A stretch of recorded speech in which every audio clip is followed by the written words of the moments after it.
partir de agora faremos um procedimento clínico, uma avaliação de uma paciente que nos procurou com problemas articulares e musculares. Ao fechamento espontâneo, percebemos que há uma ausência de toque entre os dentes anteriores e inferiores, de encontro à concavidade palatina dos superiores. Agora vamos fazer um fechamento guiado. Eu solicito que ela incline a cabeça para trás, para que naturalmente as estruturas já se reposicionem e tracionem o conjunto para mais posterior, para que eu possa fazer um fechamento, tentando levar os côndilos em posição de relação cêntrica. Então percebam que eu estou arqueando a mandíbula no intervalo de abertura de aproximadamente 1 centímetro, em que nesse intervalo os côndilos estarão apenas rotando. Aí eu vou fechar até o primeiro toque. Vai fechando, ela vai facilitando. A hora que der o primeiro toque, você para. Vai fechando, vamos fechar. Aí parou. Mantenha nessa posição, não abra e nem feche mais. E vamos observar. Percebam a discrepância que foi gerada. Inclina um pouquinho mais para trás. Olha o quanto aqueles problemas que nós observamos inicialmente de ausência de contatos entre os dentes anteriores e inferiores de encontro à concavidade palatina dos superiores, o quanto isso foi exacerbado. O que eu posso concluir a partir dessa análise? A posição de máxima intercuspidação não coincide com a posição em que os côndilos vão estar na posição de relação cêntrica, que teoricamente seria a posição de maior conforto. E é a posição em que a gente consegue reproduzir por várias vezes. Em caso de fazer uma montagem para diagnóstico, sempre partiremos da posição de relação cêntrica. Então percebam, abra um pouquinho. Existe uma certa oposição ao fechamento guiado, porque a musculatura está ligeiramente tensionada. Eu poderia, a partir desse momento, já fazer um registro intermaxilar para relacionamento do modelo inferior de encontro ao superior, que vai ser montado por meio do uso do arco facial. Para uma maior segurança, é interessante que a gente utilize algum dispositivo que promova um relaxamento maior dessa musculatura, porque está ligeiramente tensionada, e que assim eu consiga eliminar qualquer toque entre dentes posteriores. Contatos prematuros mantidos entre os dentes posteriores, em máximo relacionamento, são os contatos deflectivos, são os contatos que promovem essa movimentação para anterior, ou às vezes anterior e lateral, para que se consiga assim um melhor engrenamento, uma melhor intercuspidação entre os dentes. E a partir daí, essa passa a ser a posição habitual de fechamento da nossa paciente. Então nós queremos que ela tenha os seus dentes ajustados, as guias bem estabelecidas, numa posição de relação cêntrica. Os problemas que ela me relata podem estar relacionados com fatores dentários. É claro que hoje nós acreditamos numa teoria multifatorial, que além do componente dentário, deve estar presente também fatores emocionais, que nós estamos sujeitos a esse mundo moderno, de muita tensão, trabalho, estudo, e essa interação entre esses fatores pode levar a esse quadro agudo. Então, como ela é uma paciente que nos relata desconforto, nós teremos que fazer um diagnóstico diferencial. Inicialmente, nós temos que fazer uma reprodução dessa situação em um articulador semi-ajustável, para um fechamento diagnóstico. E isso nós faremos por meio de registros intermaxilares para registrar o modelo inferior de encontro ao superior. Então, inicialmente nós vamos confeccionar esse dispositivo facilitador.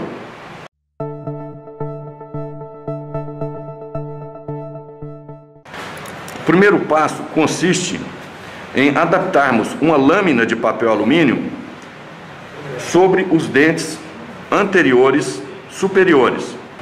Inicialmente é interessante umedecer os dentes para aumentar um pouco a tensão superficial, e vou adaptar essa folha de papel alumínio sobre os dentes na bateria anterior superior. Vou solicitar a ela, cele os seus lábios, faça isso, e faz uma sucção desse papel. Faça uma sucção, pode fazer um biquinho, como se vocês estivessem tentando extrair toda a saliva e todo o ar da relação desse papel com os seus dentes. Tá? Fez a sucção? Percebam o quanto essa intimidade melhorou. Esse papel alumínio é interessante porque ele vai funcionar como um isolante químico do acrílico autopolimerizável que eu vou trabalhar aqui. Evita então o contato do monômero da mistura, que provoca alguns efeitos deletérios. Então a mistura acrílica já proporcionada, nós vamos trabalhar com acrílico vermelho. Olha, o acrílico ainda está numa fase arenosa e eu vou trabalhar com ele quando essa mistura atingir a sua fase plástica de polimerização. E aqui, pessoal, eu vou pegar uma película de raio-x e vou cortá-la longitudinalmente. Eu cortei longitudinalmente uma película. Agora eu vou retirar apenas o filme. O filme é o que me importa. E vou voltar à mistura acrílica. Agora atingiu a fase plástica de polimerização. Eu umedeci a minha luva. Fase plástica. Já encaixar essa massa acrílica sobre esse material. Essa massa acrílica está na fase plástica de polimerização. Eu adaptei e dei essa conformação, né, que me promove essa formação de um vértice, tanto para vestibular quanto para lingual. Agora eu vou, olha, as duas películas de raio-x, eu vou adaptar sobre a arcada dentária superior e solicitar ao paciente que faça a máxima interexudação. Morde, até tocar na película, pode morder. Morde e mantenha estável, tá? Pode apertar um pouquinho, mantenha estável. Aí mantenha a mordida estável, tá? Não abra e nem promova nenhum tipo de distorção. Eu estou com a mistura acrílica, então, adaptada sobre o papel alumínio. O material está evoluindo pelas fases de polimerização e ela está espontaneamente mordendo sobre essas películas bilaterais que foram previamente recortadas. À medida que o material vai evoluindo pelas fases de polimerização, a hora que passar da fase borrachoide para a fase de presa final, vai se iniciar uma reação exotérmica. Essa reação exotérmica é uma reação, obviamente, de liberação de calor. E esse material sofre contração de polimerização. Agora, para neutralizar esses efeitos, eu vou jogar um spray de ar e água, obviamente, para refrigerar essa massa acrílica. Para que o aumento de temperatura não provoque nenhum dano aos tecidos gengivais e pulpares. Vai resfriando e ela mantém assim a sua mordida estável. Bom, o material tomou presa final. Agora eu vou retirar essas películas. E olha, o material tomou presa. Ele foi confeccionado sobre a estrutura do papel alumínio. Os dentes foram preservados, tá, do contato com a massa acrílica. E agora eu vou remover esse papel alumínio. Tá vendo? Tem até o formato das superfícies axiais e das ameias interdentárias do dente. E volto agora esse dispositivo para os dentes.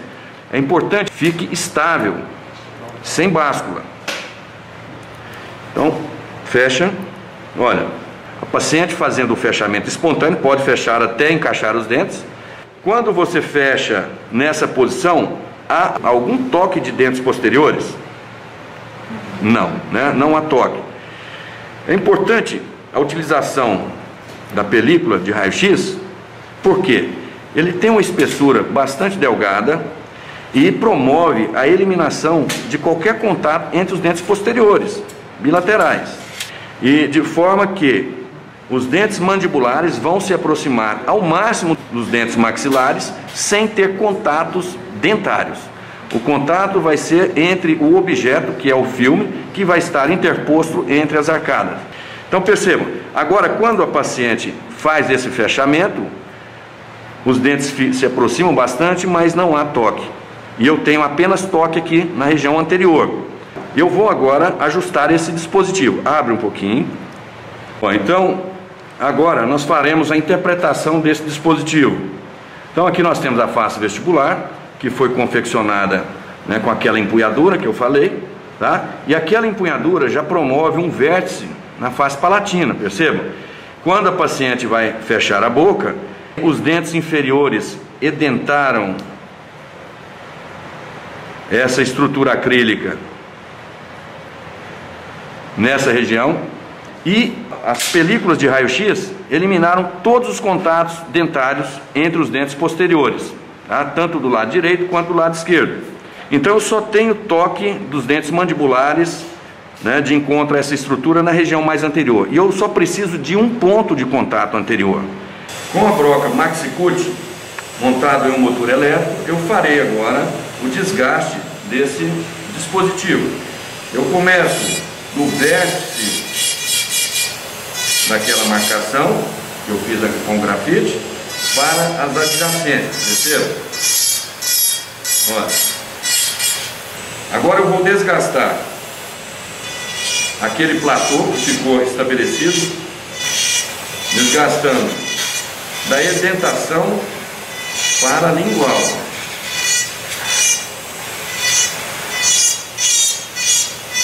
Formo aqui um plano inclinado e elimino qualquer degrau que possa dificultar o deslizamento dos dentes mandibulares para posterior. Vou marcar agora onde está o contato que foi estabelecido. Toda estrutura que está da marcação do bordo incisal na massa para a lingual, nesse sentido, foi eliminado. Ficou um plano inclinado que permite o deslizamento da borda incisal dos dentes inferiores contra essa estrutura, permitindo assim que a mandíbula naturalmente já deslize para a posição de relação cêntrica. É um dispositivo facilitador. Agora, essa estrutura que ficou por vestibular, eu não preciso desgastar, porque eu não quero que a minha paciente morda mais anteriorizado do que essa posição habitual de fechamento espontâneo que ela fez. Eu estou dando possibilidade para que ela possa morder nessa posição, estou dando possibilidade que ela possa morder nessa posição e caminho no sentido lingual, tá? Então, novamente, eu vou agora finalizar esse desgaste, que eu não preciso de uma área de contato dessa magnitude. O ideal é que fique apenas um dente de contato bem sutil. Então, agora aqui eu refinei esse desgaste. Agora voltar a testar esse dispositivo na boca. Finalizados os desgastes iniciais no dispositivo, no jig, eu vou reposicioná-lo sobre os dentes da bateria anterior superior, tá? Percebam que ele foi desgastado, foi eliminado as edentações, ficou apenas, teoricamente, o contato entre o bordo incisal com essa estrutura. E vou solicitar à paciente que faça um fechamento espontâneo. Morde. Bate várias vezes. Quando você fecha seus dentes e bate os dentes inferiores contra essa estrutura, há algum toque entre os dentes posteriores? Não. Não? De nenhum lado?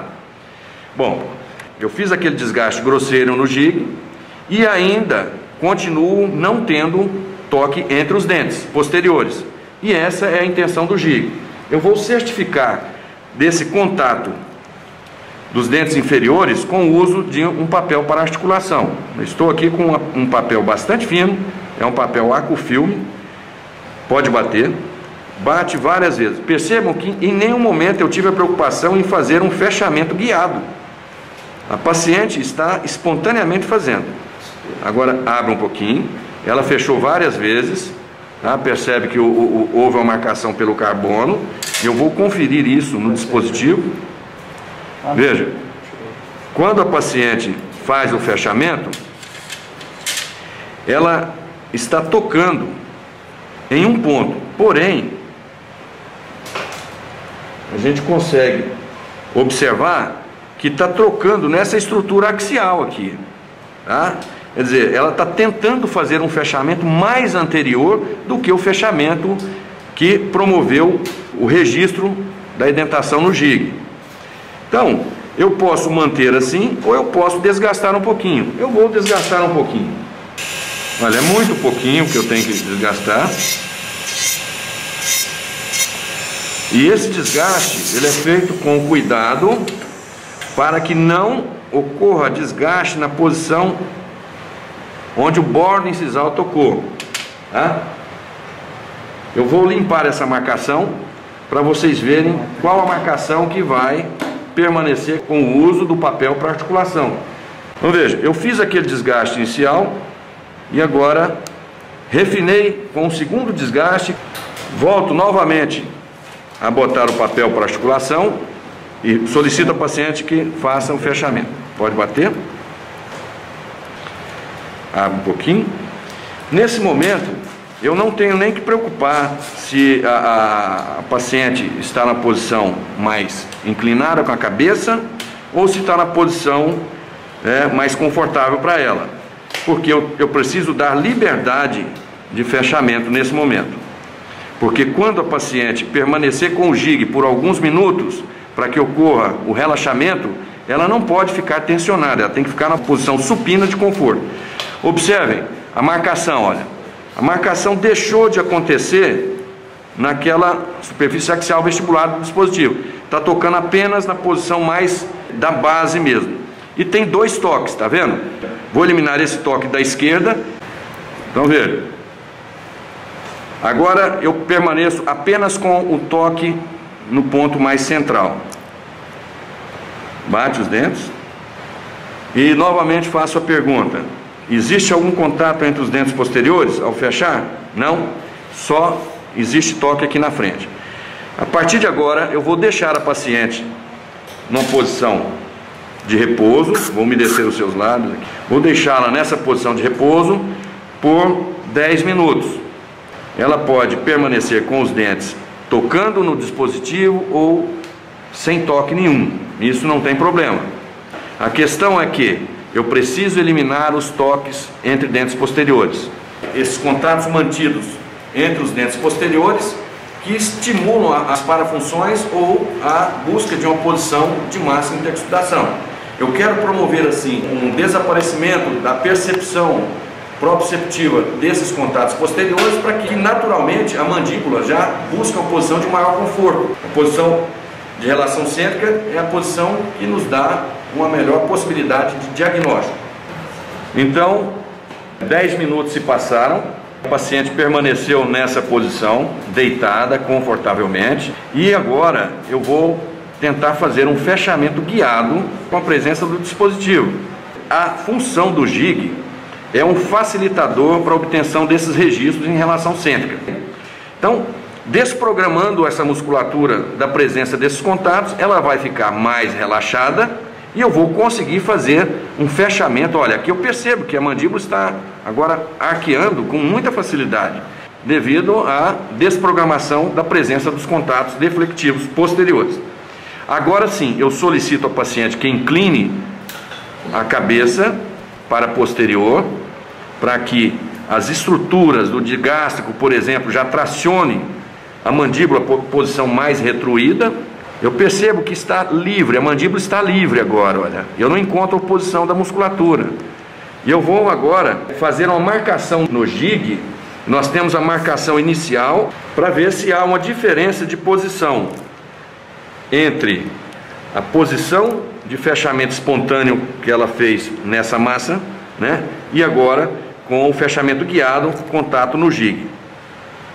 Inclina um pouquinho para trás, não deixe tocar, deixa comigo. Eu vou, olha, abre um pouquinho, vou retirar o dispositivo. Então nós temos aqui, olha, no jig, uma marcação inicial do fechamento espontâneo e uma segunda marca mais posterior. Vou fazer uma marcação nesses dentes para registrar a posição de máxima intercuspidação. Então agora, pessoal, com o jig nós percebemos que houve um desalinhamento daquelas marcações. Ou seja, os dentes inferiores, a mandíbula, ela está na posição mais retroída em relação àquela posição onde foi feita aquelas marcações iniciais, que é a posição de máxima intercuspidação habitual. Agora eu vou retirar o jig e vou fazer um fechamento até o primeiro toque. Eu fiz outra marcação, alinhando a marca inicial superior, né? E a gente percebe então que houve uma diferença da posição habitual para a posição de relação cêntrica em torno de 2,5 a 3 milímetros. Então, pessoal, conclui-se que a posição de máxima intercuspidação habitual está de 2,5 a 3 milímetros mais anterior do que a posição de relação cêntrica. Ou seja, RC diferente de MIH.